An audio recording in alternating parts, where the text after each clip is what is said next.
Northwest Arkansas Tech Summit. This is a big event, but how long has it been going on, and what really sparked the idea to get it started? Yeah, so the NWA Tech Summit is 10 years old this year.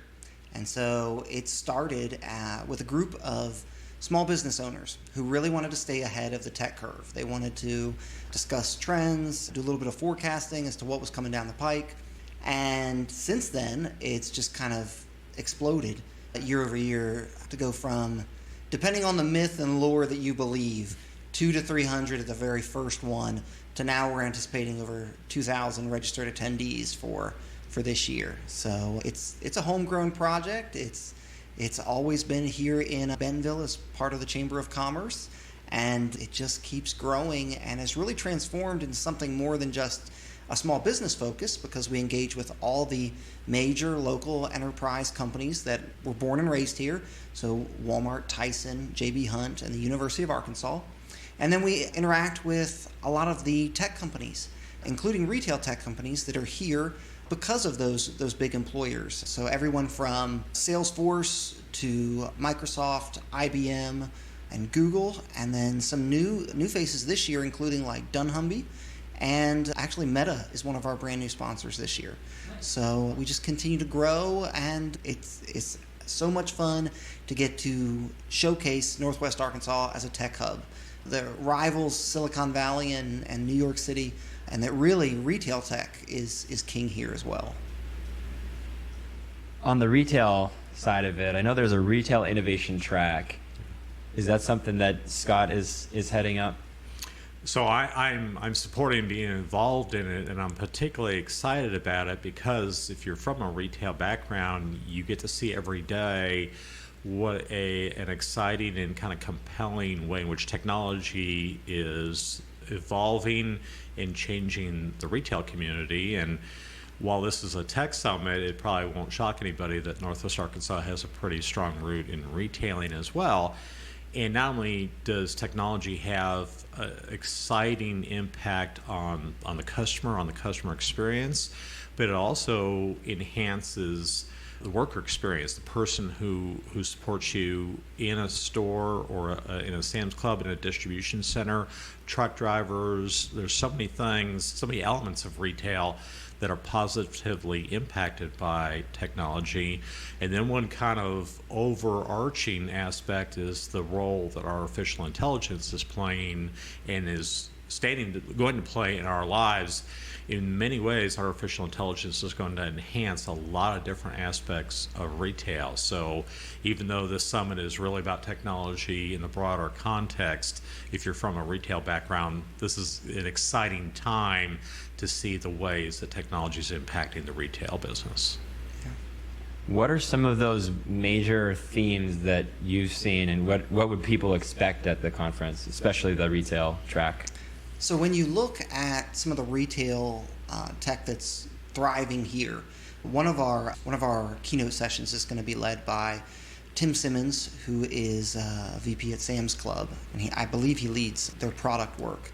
And what Tim is going to talk about is some of the automation that you're seeing rolled out at Sam's Club, and specifically machinery that I don't think they've deployed nationally yet, but everything from automated scrubbers. So what used to be the Zamboni-like machine that someone would drive around Sam's Club to clean the floors now goes on its own. It drives fully autonomous. For those of us who know what it is, like I stare and watch with complete terror at the way some children dart in front of it, but it's immensely smart. It knows when to stop, it knows when to go. It is doing some really cool things behind the scenes. They even announced, I don't know if you caught it earlier this year, they had built an automated hamburger machine, which is really funny that of all the things to build, it's just so cool that at Sam's Club, this machine can churn out burgers and build them. And so when you think like retail innovation in terms of like actual tech hardware, that's not something that might immediately come to mind with Walmart and Sam's Club, but they're leading the way in some really interesting products and solutions that they're developing. In our own backyard here, I know one of the things that we'll talk about at the summit is a little bit of what's going on at Store 100.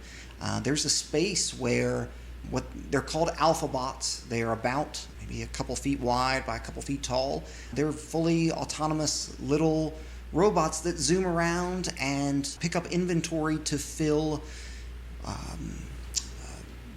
orders that are placed for pickup and orders that are placed for delivery, so that these bots are zooming around with sort of a sectioned off inventory area so that workers aren't out on the floor walking around all day, but these bots can just zoom around and zip back through this charging station, get recharged, and then pick up all these items.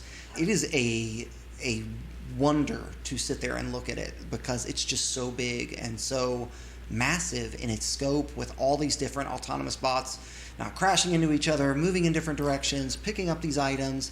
It's really cool to see. And it's not just Walmart either. Tyson brought out a robotic arm that was showing how it works sort of to help sort and move chicken items. Lots of these companies here are really engaging in some cutting edge tech that you just wouldn't associate with Walmart being retail. Tyson gets labeled as just chicken. JB Hunt just gets labeled as trucking. I mean, all of them are experimenting and playing around with autonomous vehicles now and electric vehicles. And so it's really cutting edge tech from companies that might not always be associated with the cutting edge. Most people have become acquainted with OpenAI ChatGPT, which is moving around language, and it can do so much, but it still is a digital thing. It's just moving text and images. And the stuff you just talked about was moving physical things, rearranging and understanding where to go, how to not run into each other, where to go to charge themselves when they get tired. Right. So are you seeing a blend of the two? Or what do we expect from the digital and physical? That's why we really landed on the title theme that we have for this year, the Year of the Machines. Because we saw last year in the track that we did on mobility and supply chain that almost all the solutions were AI driven and automation driven. And we were like, man, we should really lean into this. Like, this is where it looks like it's going. And then January-ish is when GPT really started making waves. And we were like, man, we got to double down on this. We got to make it the Year of the Machines. It's going to be big. And sure enough, every other week, there's been some press release related to AI from every imaginable company. Yeah, and I'll tell you, things are happening so fast. This week, we talked about how technology can impact the physical elements of retail and make them more efficient. But I've seen this week AI solutions for product content on item detail pages on a website, not only creating that content to begin with and doing it in a very efficient way, but in many cases optimizing that content so that it is up to date from a seasonality standpoint, so that it is more easily found in search queries on a website or on a mobile app. It helps both the retailer and the brand owner, the person who's built the product, to enhance their copy and tell their story of their product in a way that not only helps the consumer once they've located that product, but makes it easier to find a relevant either product or group of products on a website. And just like placement of a product in a physical store is critical to its success, consumers got to be able to find it. That same thing occurs on a website and on a mobile app. And if you're shopping for something and you can't find it, it doesn't exist to you as a consumer. And AI is improving the way that content and how findable a product is in a shopping experience. And that's so critical, particularly in retailers like Walmart and Sam's Club and others that have an omni-channel presence, because in many cases, the digital experience isn't just about a digital sale, but in many cases it leads to a sale in a physical store. And that technology is now making it easier to find it. And consumers more and more are time-starved, and the ability to research and buy an item online and then go pick it up in a physical store is a use case that, while it accelerated during the pandemic, it's now kind of settled in as a significant part of how retail transactions are done. And so brand marketers, retailers, product managers all have an important desire to see that work. and technology is impacting the digital side in addition to what Chris was just talking about in terms of the physical sides of retailing. So it's kind of exciting. And there's a desire to like blur the line between the two, like with the whole metaverse and augmented reality. People from the simplest aspects of like, using your cell phone to figure out where your item is in the store instead of wandering. Like I did that at Lowe's the other day, because anytime I'm in Lowe's, I get lost. And being able to like figure out on a map, like, okay, this is what I'm looking for. Here's where I go, so I don't have to try to find somebody. Absolutely. But even down to things like just different in-store experiences that blur the line between the physical and digital, which is really going to continue to get weird and fun and interesting as we blur those lines moving forward. It's exciting times to see how technology is positively impacting the shopping experience, as well as making the retailer and the brand more efficient and more effective to serve consumer needs. We all live through these supply chain issues coming out of the pandemic in the last few years, and that's a use case where AI and other technologies will enhance supply chain planning from factory through the distribution chain to a store shelf and into consumers' homes in ways that hopefully will make that a thing of the past going forward, because every person, every organization has a component of that supply chain is now going to be more effective in what they do because of where technology is headed. So, yeah. There's a lot happening, and it's blowing my mind. But more so than that struggle to learn and keep up, there's a fear of missing out, a FOMO. How do you help those who are overwhelmed and fear of missing out, and just there's too much information right now? Can I tell you, I think that's part of why the summit is so important, because being a student, learning, listening, hearing from people who are on the cutting edge of some of these technologies, I think is how you start to answer that question, no matter what role you play in the technology space broadly or in retail specifically. You've got to be a student. You've got to listen. You've got to attend events like this one where you hear people that are on the cutting edge of what's happening, and at least kind of keep your knowledge level and your opportunity to kind of see leaders in that space, and then just continue to learn. And I think it's one of those that, the true solutions will happen over time. You're going to have to experiment, whether you're a consumer brand, a retailer, part of the supply chain, whatever role you play in the broader ecosystem of retail, a marketer. You've got to try things, and you've got to learn from people who are doing things well, and just continue to watch and see how it can improve your business case. Now, one of the things I'll also tell you is, I think if you're a business person, no matter what role you play, you have an obligation, in my view, to challenge technology, people who develop technology with, here's a business challenge, here's a business problem that we're facing. How can you help me solve that? Because that's when some of the best technology solutions happen, when they're in response to some sort of business challenge either the retailer has, the consumer has, or whoever that might be. And so get in the game, be involved, learn, ask questions, attend events like this, I think is the advice I would give folks in our industry. So Yeah, and I think one of the really interesting things about the Tech Summit is it's so accessible. We'll have everybody from high school students and college students all the way up through C-suite level execs.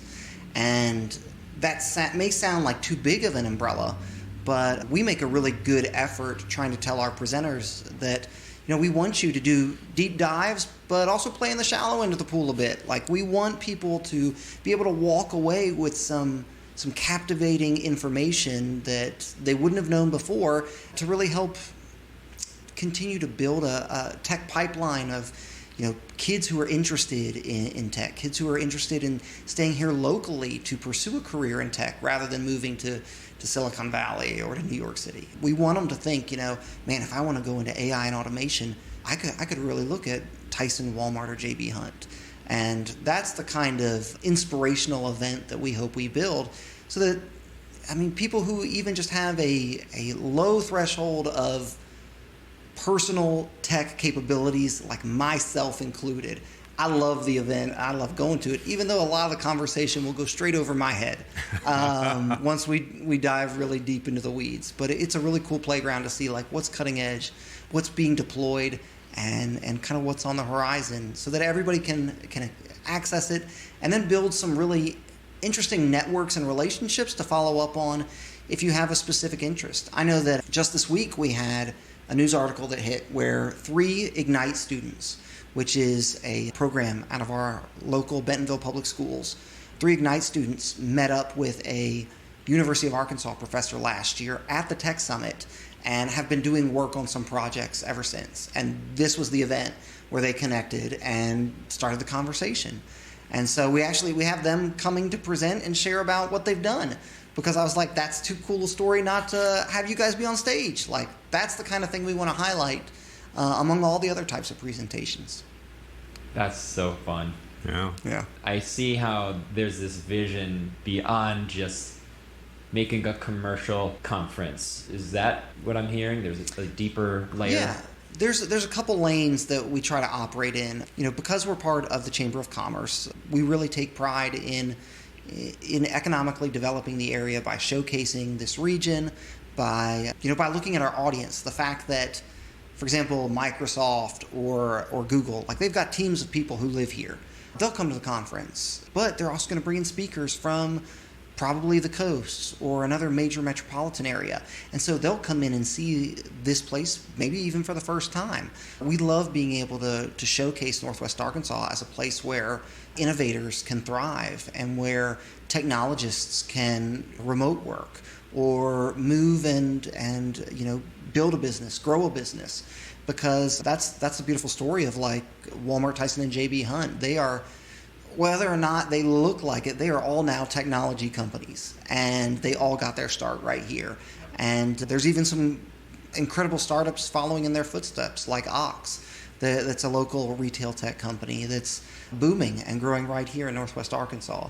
And so we're working to do that lane of economic development. We're working to improve, like, access and equity when it comes to tech, so that students, educators, entrepreneurs, active duty military, and veterans can all apply for complimentary tickets to come. We know that those groups tend to look for careers in tech. They want to find out the skills that they need, or maybe how to reskill and upskill for some jobs in tech. And so we do some of that workforce development by putting them in touch with these potential employers, showing them what they need to know to keep their skills current.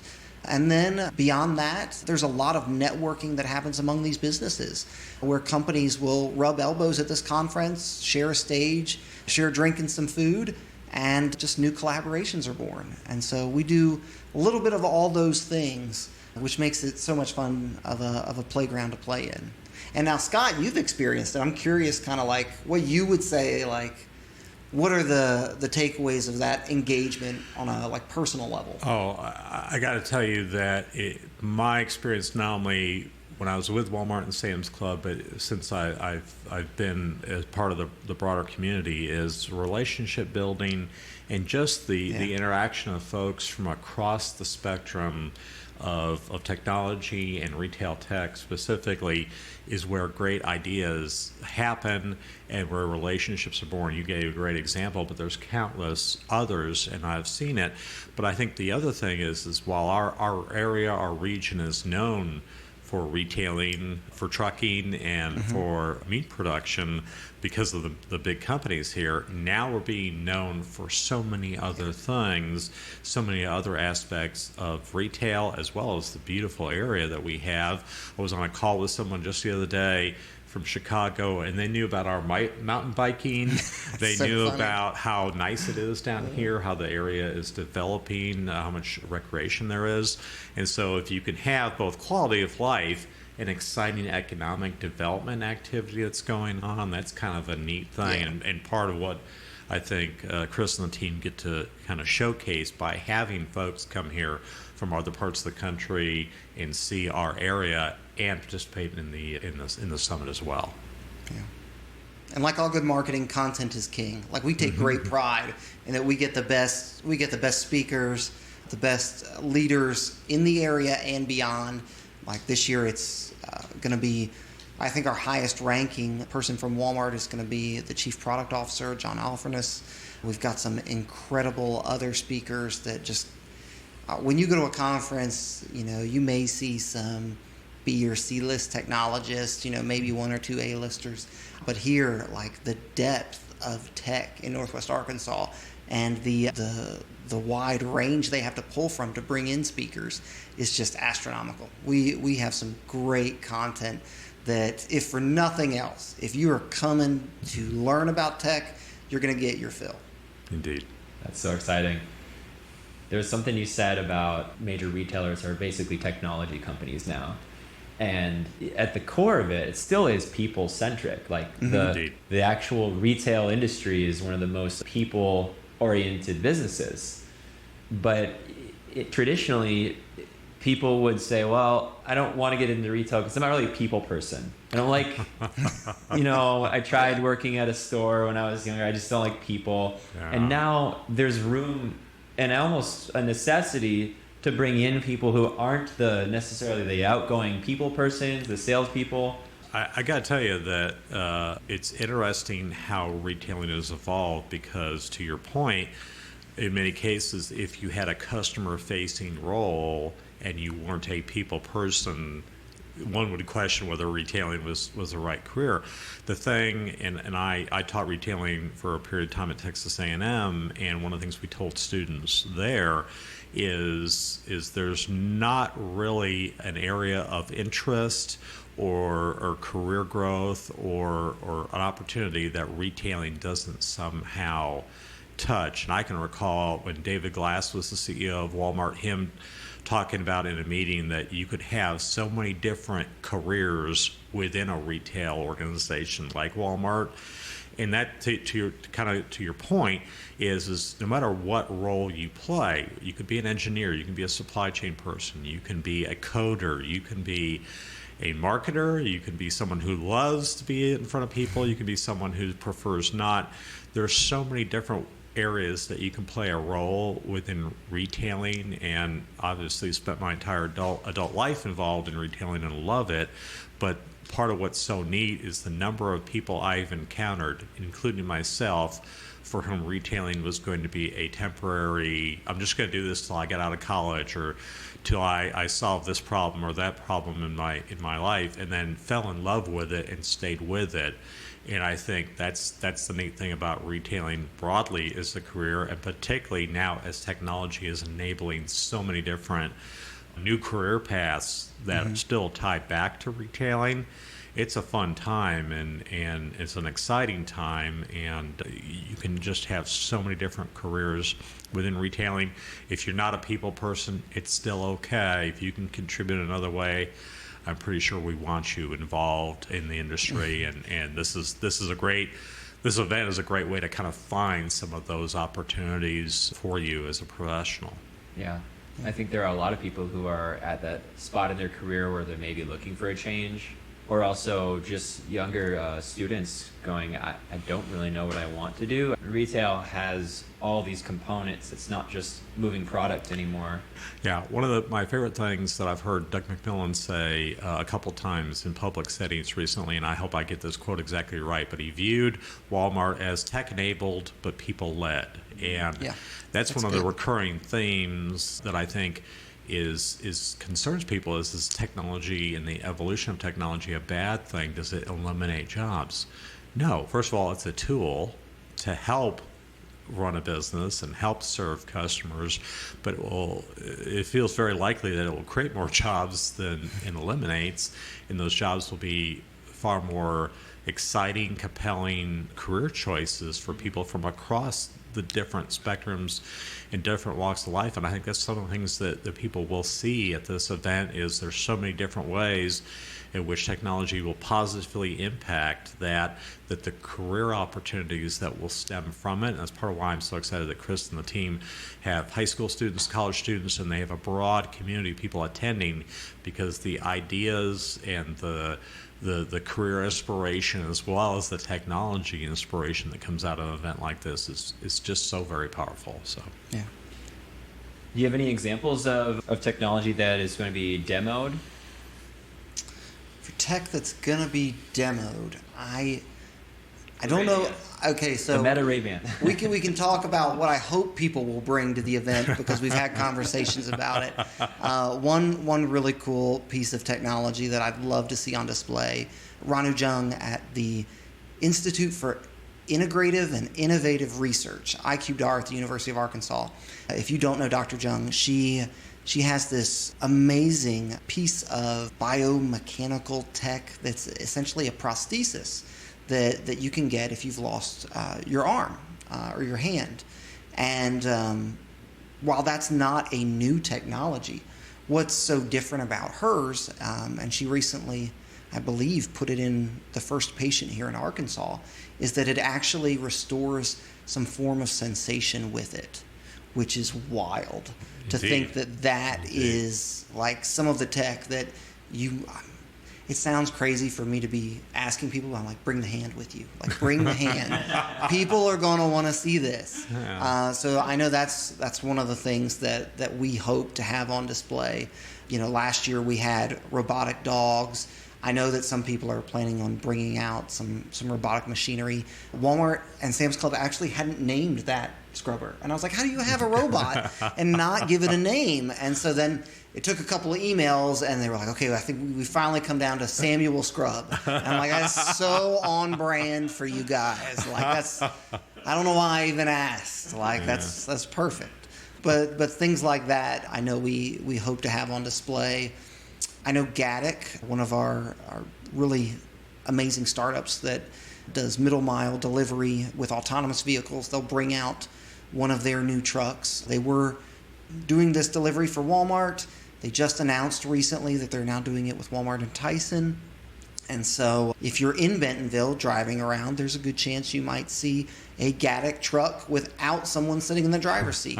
Still someone sitting in the passenger seat for a while until regulation catches up with our technology and everybody feels comfortable. But they should have one of their trucks there on display as well.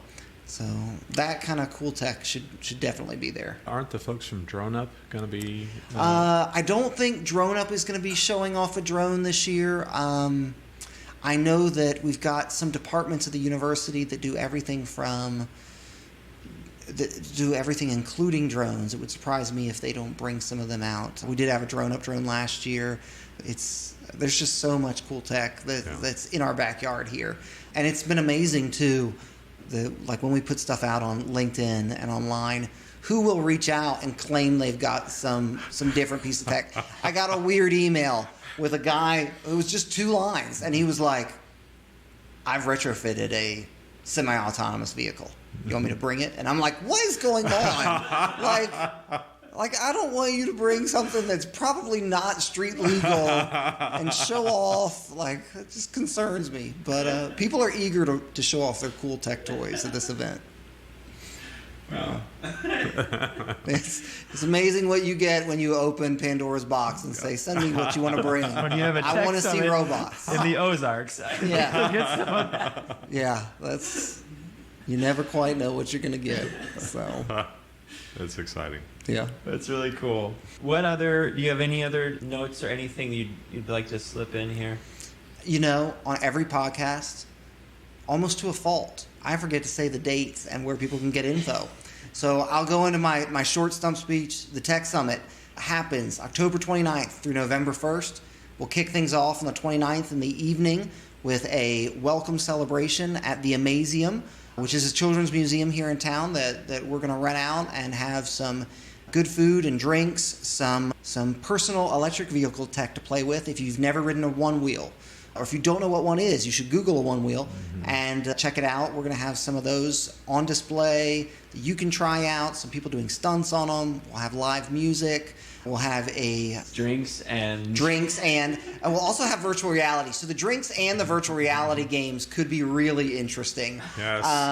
The Sixth Dimension VR is a company that's local here in town. They'll have a whole game set up for people to play. That kicks off the party, and then the conference runs all day, Monday, Tuesday, and Wednesday. We'd love to have you come out. Tickets are available at NWATechSummit.com. And if you are a student, educator, entrepreneur, or military and veteran, shoot me an email, go to the website, find a way to contact us, and we will try to get you a complimentary ticket.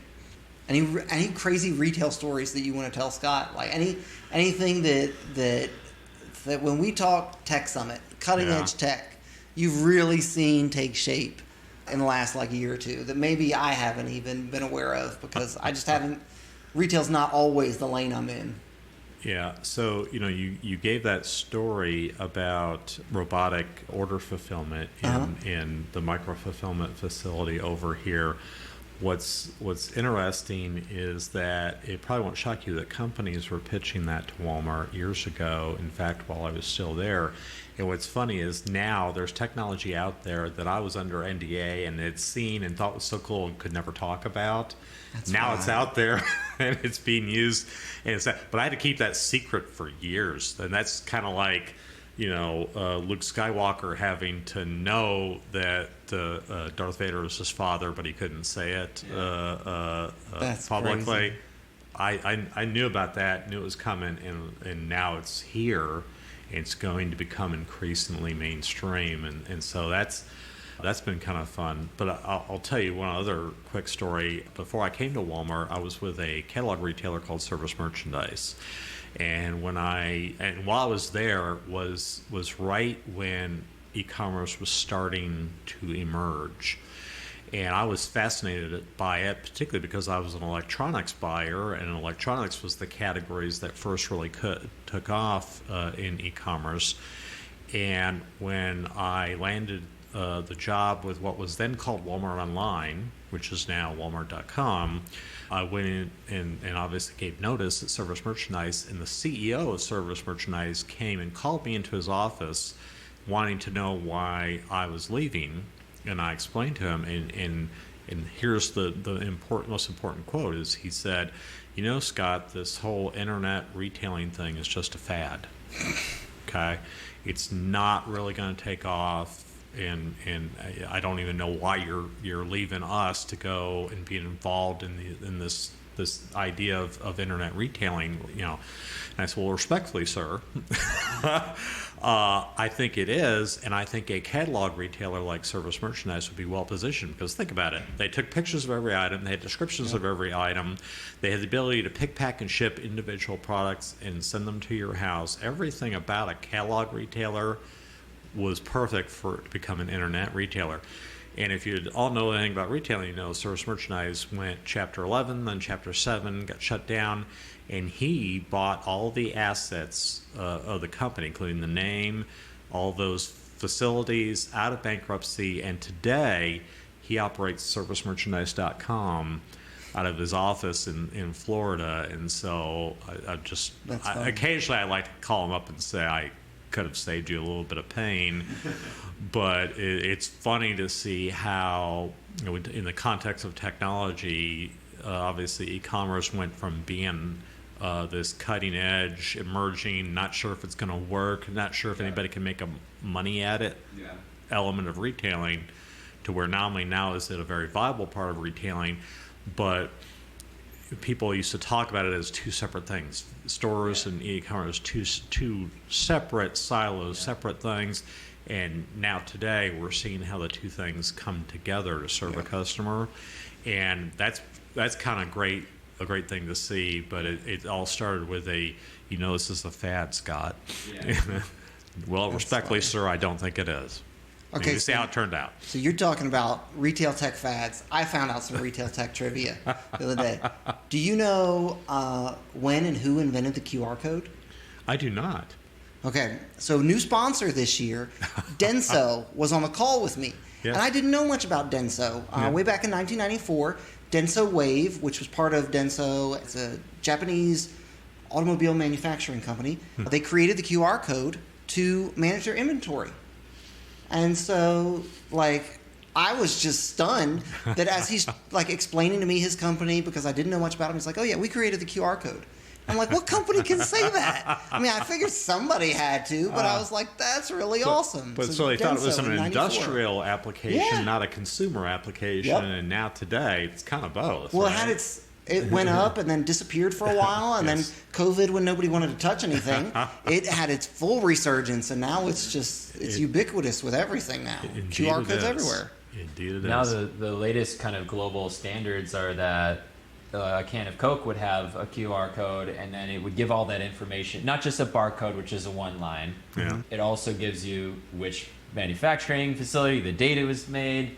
Yeah. And they're saving lives. When there's a salmonella outbreak, Yep. you get to the checkout and it will go, this thing of lettuce, Has this been chicken, flagged. it's been flagged. Yeah. You talk about applications of old things. Yes. That's Yeah. now it's like an item is recalled. Yeah. It's dangerous. One wheels, by the way. Yeah, one wheels. Oh yeah, I will be in a full bodysuit by the end of the bodycast by the end of the Tech Summit on one wheels. This is great, guys. Thank you for being on the podcast. We bet. will be rooting for it. We'll actually be there. Yeah. Capturing some of that great content, learning from the presenters, hopefully meeting people that are part of this next kind of wave of technology and Yeah.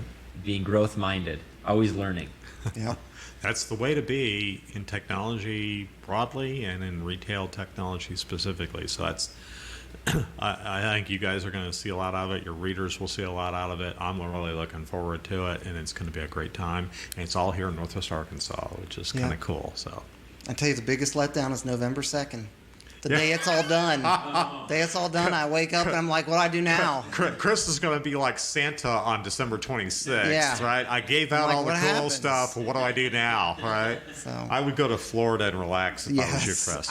Actually, I've got family in Florida. That's where we're going for Christmas. So that's the plan. And then start planning next year. Then next year. Thank you, guys. Thank you. bet.